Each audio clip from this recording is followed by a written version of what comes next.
Hello and welcome to Pointed Logic Tarot. Today we have an exciting unboxing video. So I have here with me the Children of Litha Tarot, but in this box is the Kickstarter fulfillment for the Children of Ostara Tarot by the same creator, Zia Hunt, also known as Alexandria Huntington. So I brought this out to do a little comparison.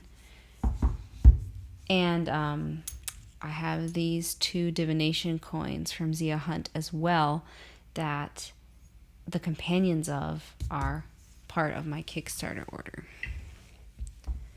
So we're going to discover what's inside this box together.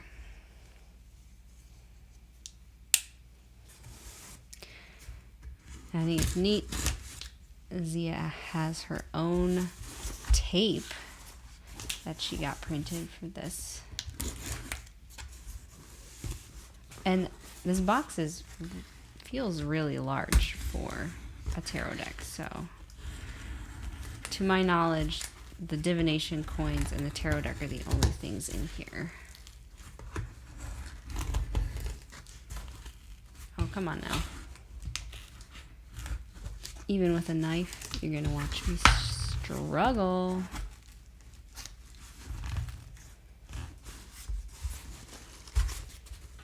I'm afraid to wound what's inside. There we go. Okay.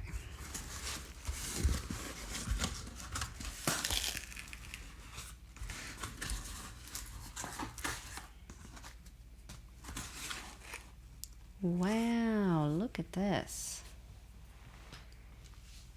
So already there's an extra bag in here that I wasn't expecting.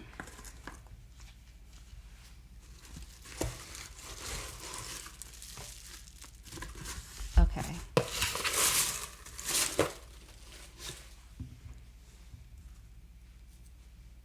So it does look like it's just what I was expecting, the divination coins and the tarot.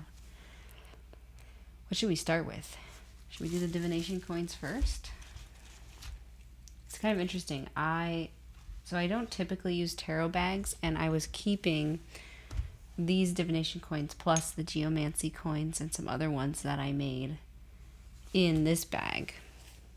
But now they have their own bag.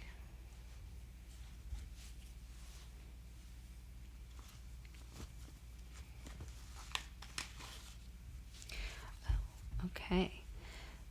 And the other thing is, so these two that I already have were actually gifted to me by the wonderful Sarah at Tangy Tarot. We were sharing decks and other divination tools back and forth.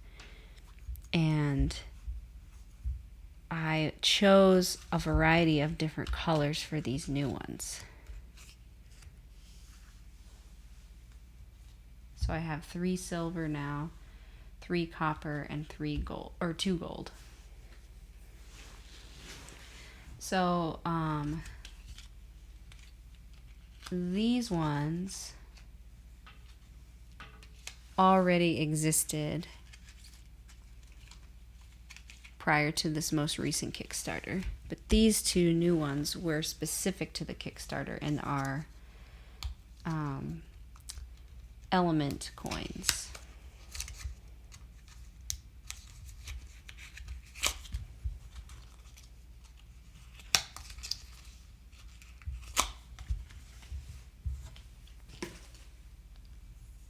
So we've got air, earth,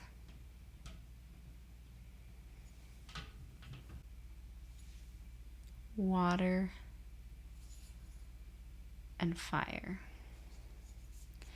And the detail on these is so cool. This entire set is based on the witch's runes, with these sort of being, I think, new bonus coins.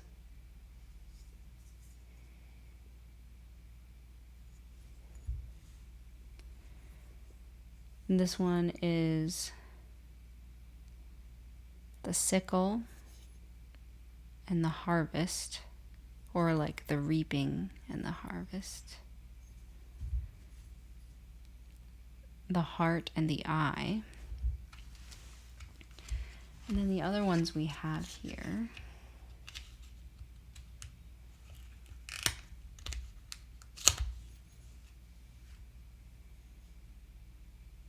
I think this one is, and I'll have to look, the star and the crossroads maybe, or like the labyrinth.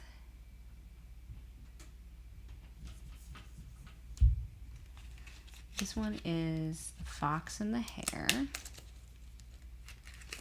or the predator and prey.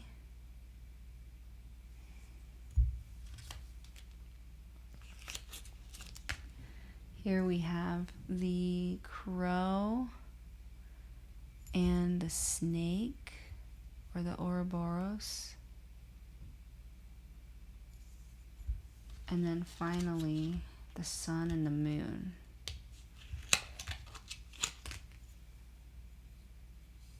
And you can get these as a set of all the same color, or do like me and order individual ones with different finishes. So yeah, I am thrilled with these. I would say that the silver finish looks slightly different on the new one, but I'm not certain. They're all very high quality. So yeah, my goal is to sort of learn the correspondence to the witch's rune system and use them in that way. And the neat thing is that there's always a right side up.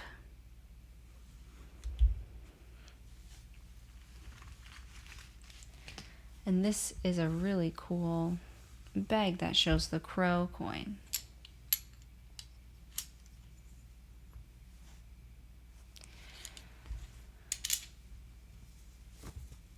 And I believe that Zia's working on a little mini guidebook to go with these.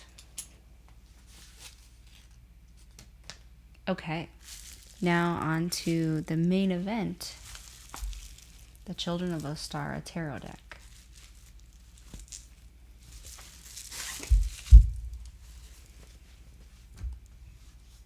So the bag is the same as the one that came with the Children of Litha deck.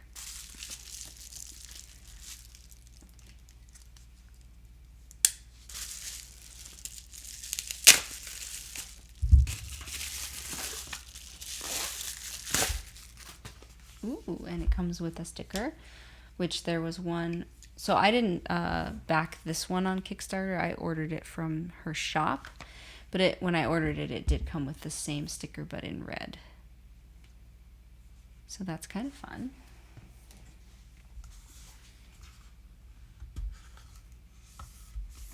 The certificate of authenticity.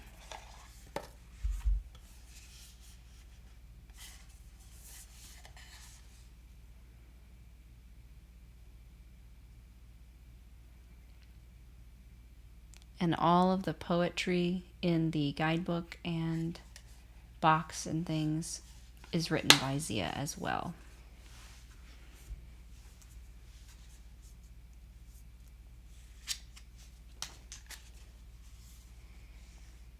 Here we have the deck. It's the same finish as the other deck, which is a soft touch matte, I guess. It's even more rose petal than that, and then matte black edges.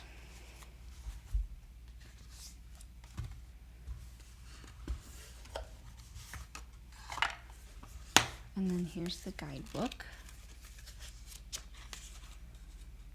which similarly has poetry for each card. has elemental correspondences. The minors and the majors get the same amount, pretty much, looks like.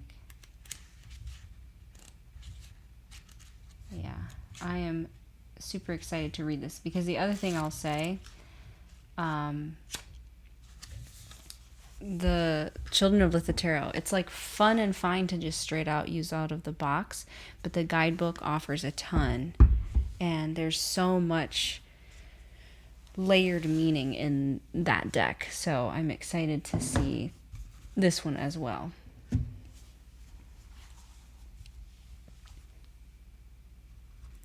So we're going to flip through the cards. And I'm not going to do a side-by-side comparison, but I did want to just sort of compare certain cards that stand out as I go through. So I'll have the Children of Litha deck out. Something to note is the backs are the same, so that you can mix and match these decks if you would like to. You can make a deck just the way you see fit. The other thing is these suits have seasons, so I'm curious to see if there's seasonality in these suits as well. This one is animal focused and this one is plant focused.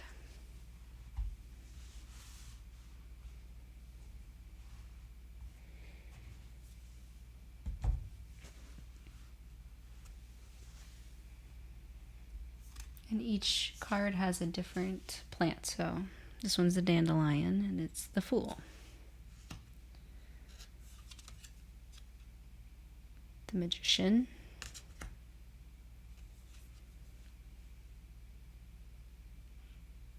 The High Priestess.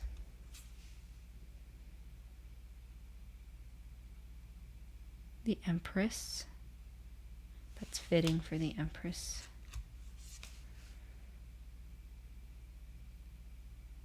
The Emperor. It's giving me fairy or fae type energy. Hierophant. The Lovers. This one I'm going to set aside. I'd like to compare that to the Children of Litha Lovers. The Chariot. Strength.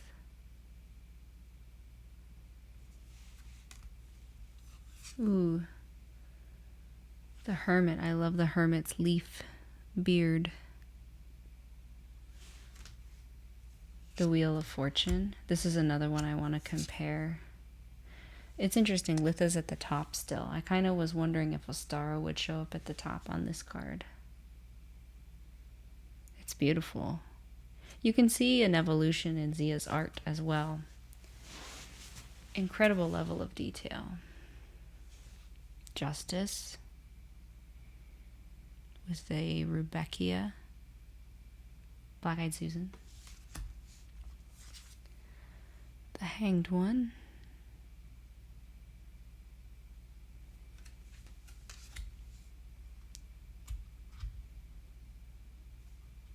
Death.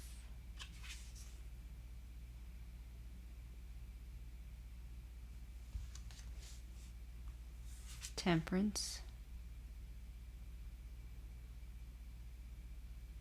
The water, like,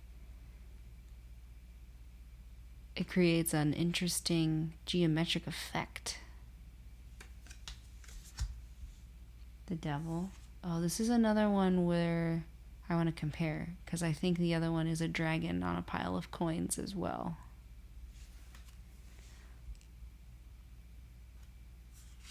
The Tower.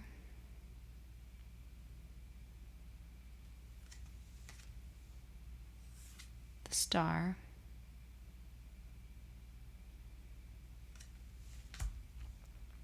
The Moon.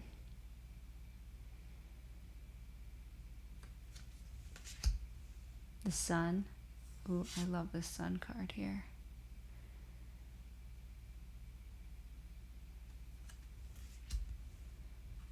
Judgment.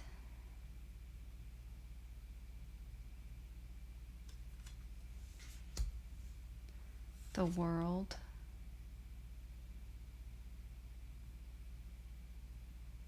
There are 3 figures here. It's hard to see them initially all at once.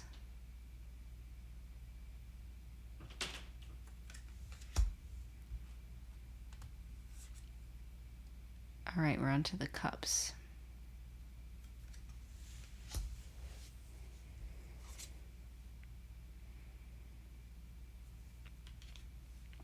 And similar in Children of Litha, there are no human figures in the pip cards.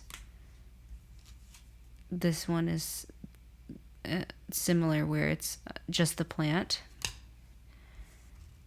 In the Children of Litha tarot, it's just animals.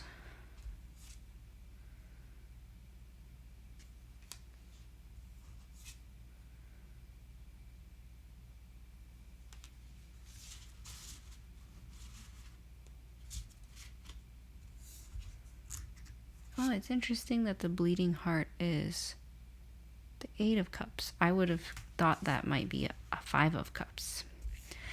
I'll also take a look at the guidebook so we can see what level of detail on the plant lore is included.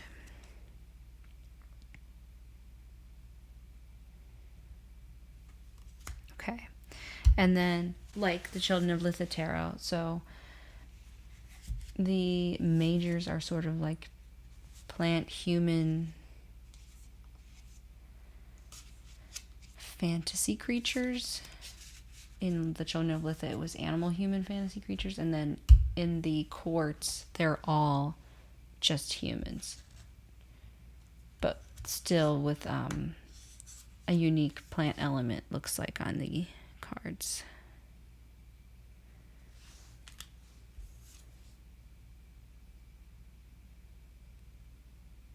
The characters are fairly body beautiful, I would say. Which, I mean, with the Children of Litha tarot, I played a hot, not hot game and sorted all the cards out with my partner, where we picked out which ones were our favorites, only purely on hotness. And it was hard to choose. There's a lot of beautiful court cards in the Children of Litha deck. We're on to the Pentacles.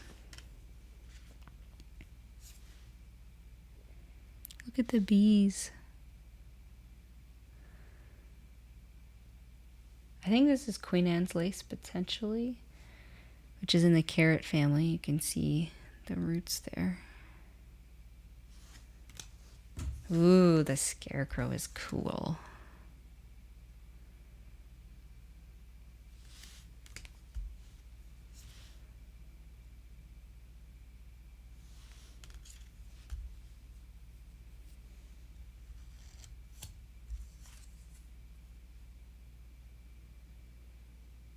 Mistletoe? No, there's 2 plants here. I'm going to set that one aside.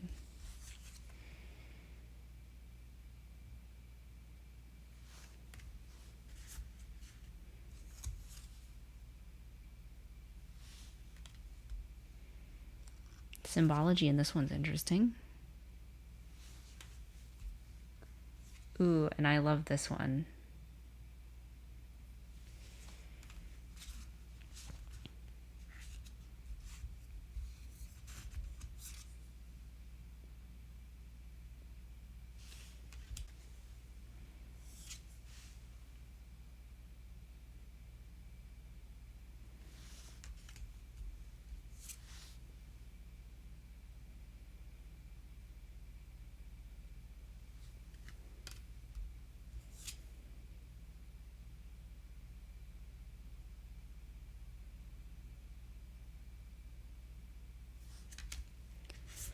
And if I recall, the aces in the Children of Litha deck were embodiments of elements.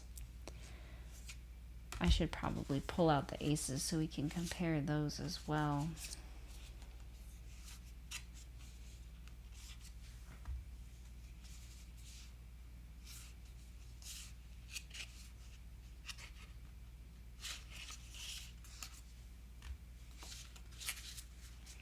I don't know if I see... We'll keep looking. I don't know if I see differentiation on seasons. So here's the sword suit.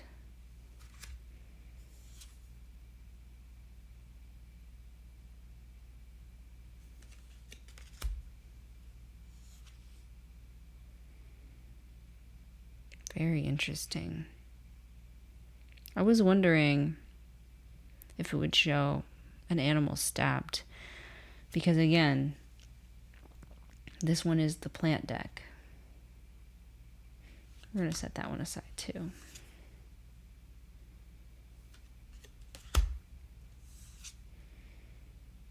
I think that there are birds featured in here because it's the air suit, potentially. Although, well, the praying mantis on the 2 and the rabbits on the 3. So I don't know.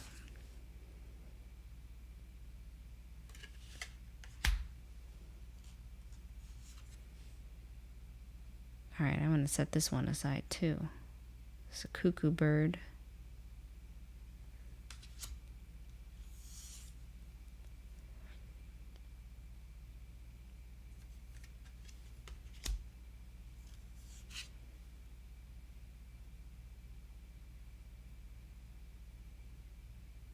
That's a stunning 9 of swords. You see the teeth? Wow, that's gorgeous. The 10.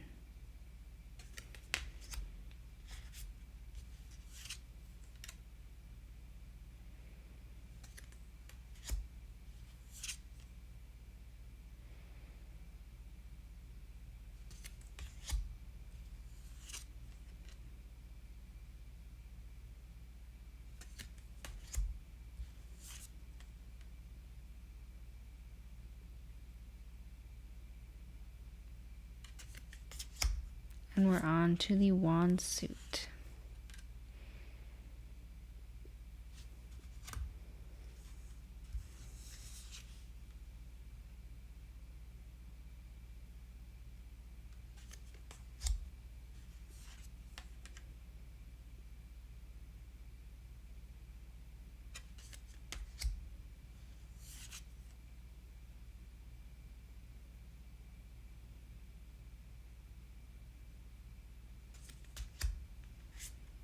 Wow, this one's interesting. Look at this 5 of wands. It's quite a bit different from the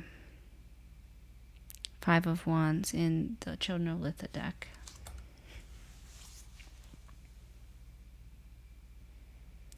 Nasturtium?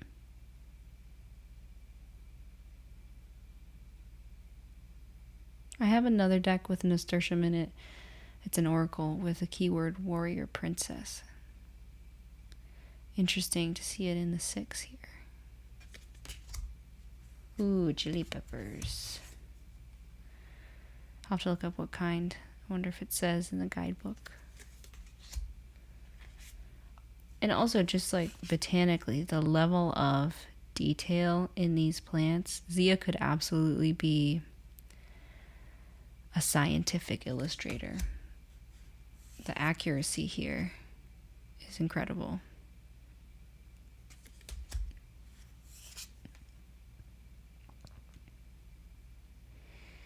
The world in the background there.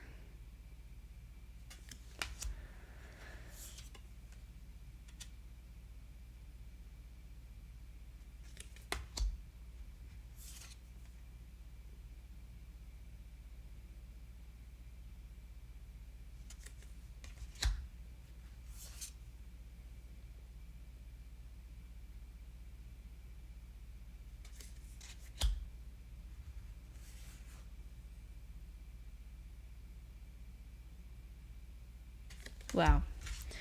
The art on this is breathtaking. And I'm sure it shuffles all right. The decks are typically fairly stiff. Stiff indie cardstock. and they stick a little bit because of the soft touch finish. Doable shuffle. All right, now give me a second, and I'm going to sort the cards from the Children of Litha that match here with the quartz minor pips and majors that I've pulled out. So we're going to start with the aces first, and I misspoke before. I actually didn't pull out any core cards to compare. Let me know if you would like me to do a side-by-side comparison and flip through of both decks. Mostly I just wanted to compare a few different cards, but once I work with the Children of Ostara a bit, I might be able to do a more deep walkthrough of the two. So on the right we have the Children of Litha, and on the left we have the Children of Ostara. So this is the Ace of Cups.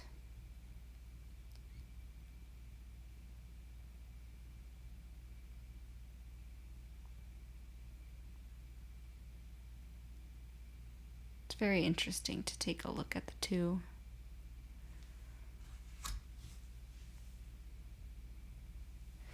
All right, the Ace of Pentacles. So this one's very clearly the season of winter in this deck.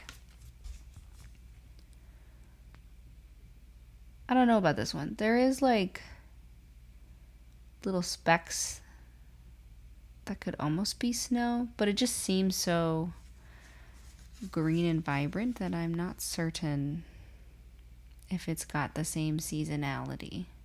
I'll have to do some more reading. It's cool to compare the pentacles. This one looks a lot like the star coin.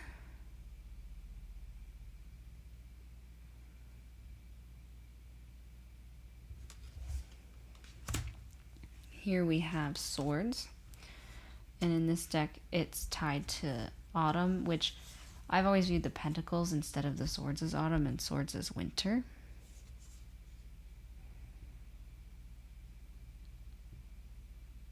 This one again, this one looks very springy to me. And what do we have here? Lily of the Valley looks like.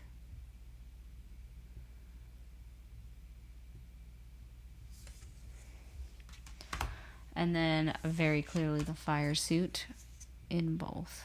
The Ace of Wands.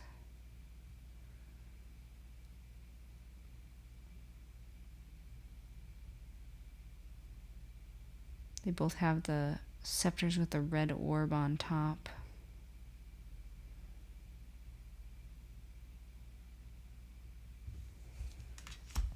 Okay. The next up are a couple of the pips that I wanted to compare. So the first one is the Six of Pentacles. And you know what? Like, there's the little specks again. So maybe it does correspond in this deck to winter. I'm pulling open the guidebook here. So we've got honeysuckle and mistletoe. So I was correct. This is mistletoe, but this other one is honeysuckle. And I think they're both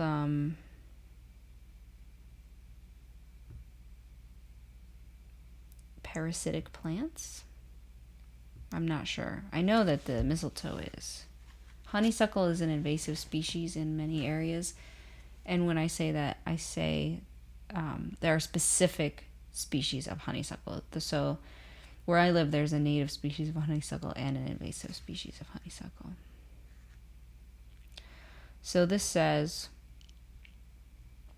both honeysuckle and mistletoe creep around the same tree. These plants depend on the tree to support them, yet honeysuckle provides sweet nectar for pollinators, while mistletoe is a poisonous parasitic plant that drains the life from its host. So this is almost like a light and shadow contrast in the Six of Pentacles card.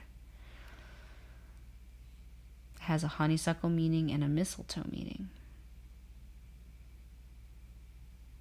While the Six of Pentacles is primarily a positive card, indicating acts of generosity, It also asks us to examine the intention behind those same acts.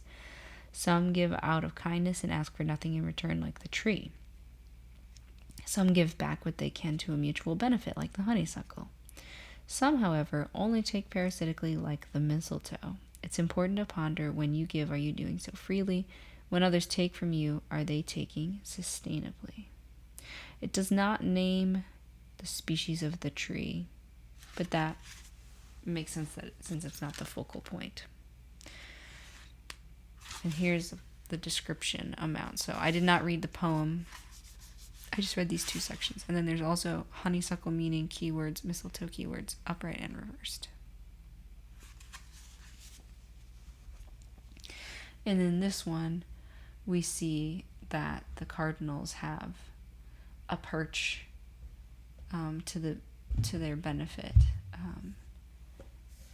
on the reindeer. I'm pulling out the guidebook for the Children of Lithodeck now.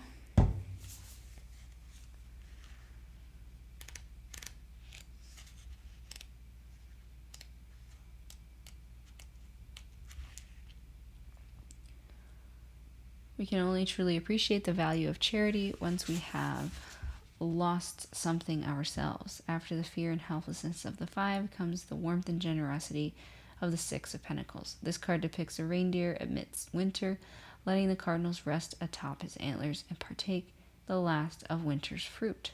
Like the winter holidays, this card is a reminder of the joys of selfless giving. And you can see in this image the fruit that they are able to reach from the reindeer's antlers. Okay, don't worry, we won't go that deep in all of these. So this one is interesting because it does depict an animal in the pip, which, again, there's no people in these pips, but I am interested that some of them have only plants and some of them have plants and animals. So these are hares. And in this one, it's a swan. And then the plants are bittersweet plants, which, interestingly, bittersweet is also often an invasive species.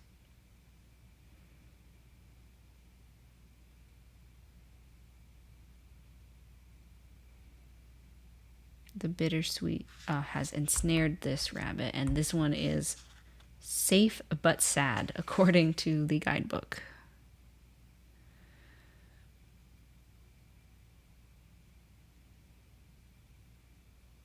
Very interesting. Okay. And then this one we both have birds. And in the Children of Litha, we have a snake stealing eggs while these birds helplessly look on, since they are not able to defend their nest from a snake such as this. And in this one, we also have a nest, but this one is already a defeated nest in which a parasitic bird, the cuckoo, has laid an egg in a host bird's nest, and that bird is now caring for that baby to the detriment of its own. And the cuckoo is the only one left in the nest, so the other babies were outcompeted or booted out of the nest. And the plant looks like aspen or something.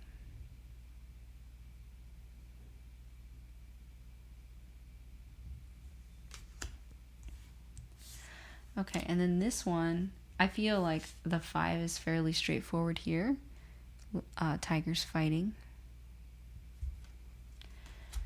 But this one is so different. It's all these like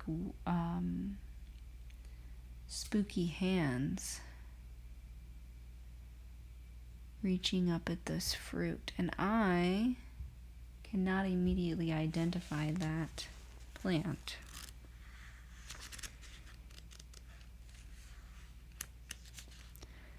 Black pepper plant. Several shadowy burnt hands reach for the sun through a black pepper plant. Black pepper is a staple spice for both culinary creation and magical protection. Carrying pepper averts the evil eye and helps one temper their own envy. It doesn't really say anything else about the hands, but they are burnt, and they are trying to reach the sun.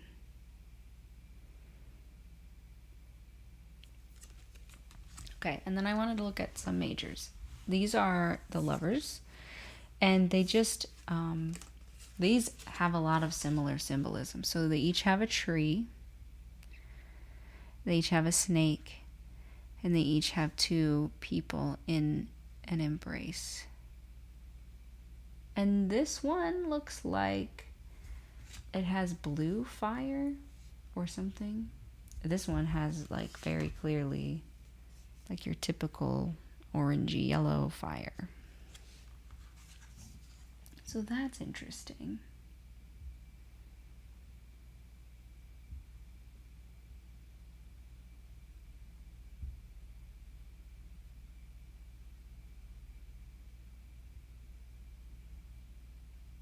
So yeah, there's some similar symbolism in that. Okay. And then I wanted just to compare these ones because I have always loved the Wheel of Fortune card in the Children of Litha deck with the like spring and summer fox and the fall and winter fox. And then here up top we have snakes eating each other's tails. The sun and moon have faces in the Children of Ostara. Litha's still at top. We still see the seasons. They are slightly shifted, which is interesting.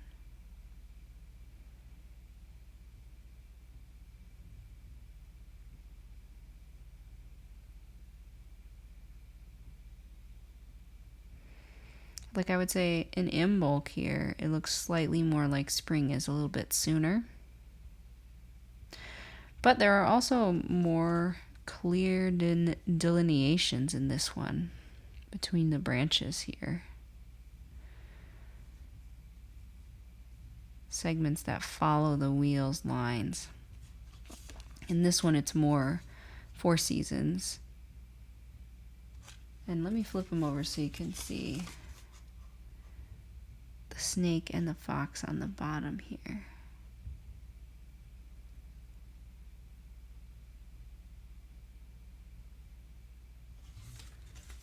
Absolutely stunning.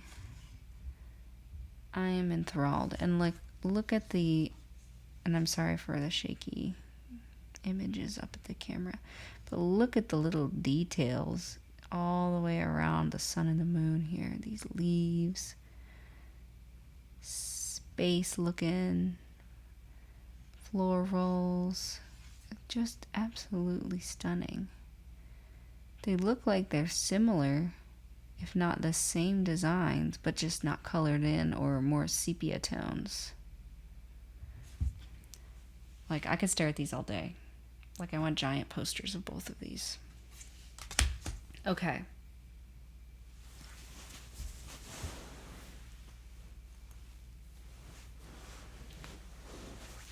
And let's compare the devil. So, again, these ones are both dragon-looking guys on piles of treasure. And in this one, the captive creatures seem quite jolly with their wine or beverages. These ones, this one seems pretty upset. And this one is like vibing, I think. That's a little harder to tell. And look at the sigils. They do have the upside down pentacle in both. So interesting. This one seems very invested.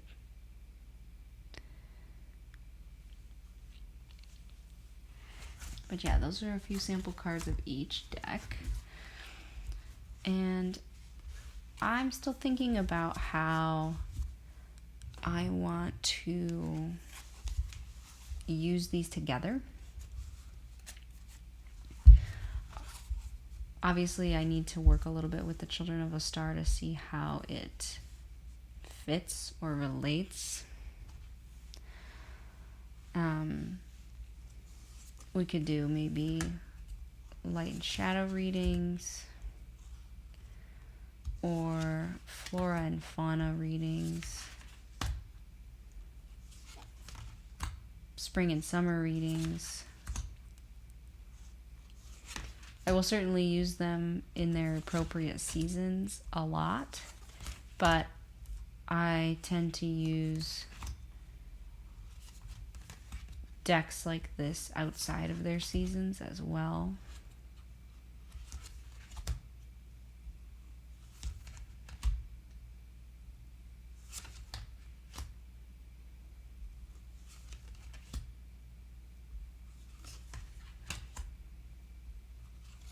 I don't know if I will do mixing and matching. I might go through and pick my favorite of each and then combine into one deck and see how I like that. They do just have distinct energies.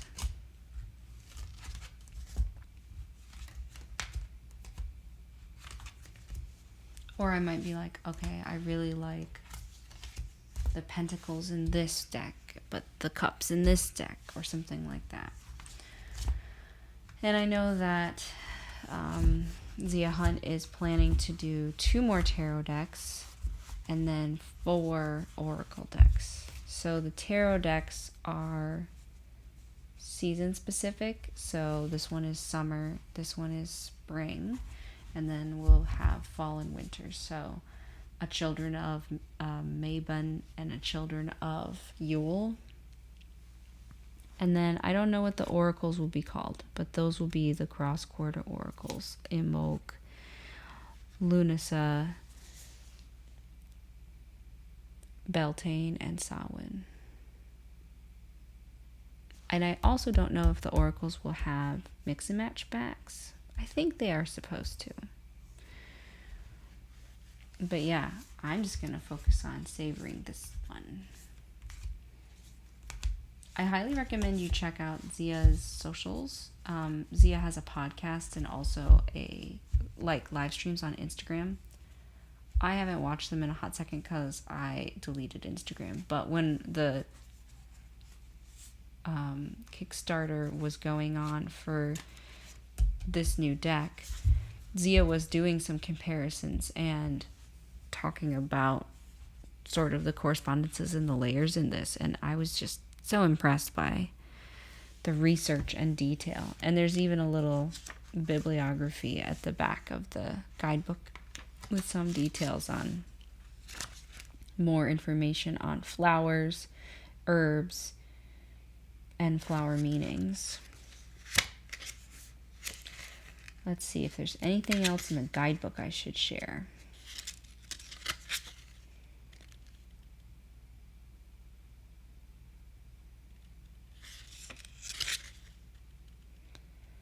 So fire wands, the plants have strong scents and spicy flavors, display bright yellow, red, and orange colors, show an above average fondness for the sun, and or act as ingredients in spells for power, success, courage, lust, ambition, vitality, energy, or protection. The water cup suit plants have delicate or sweet smells, store a lot of or grow near or in the water.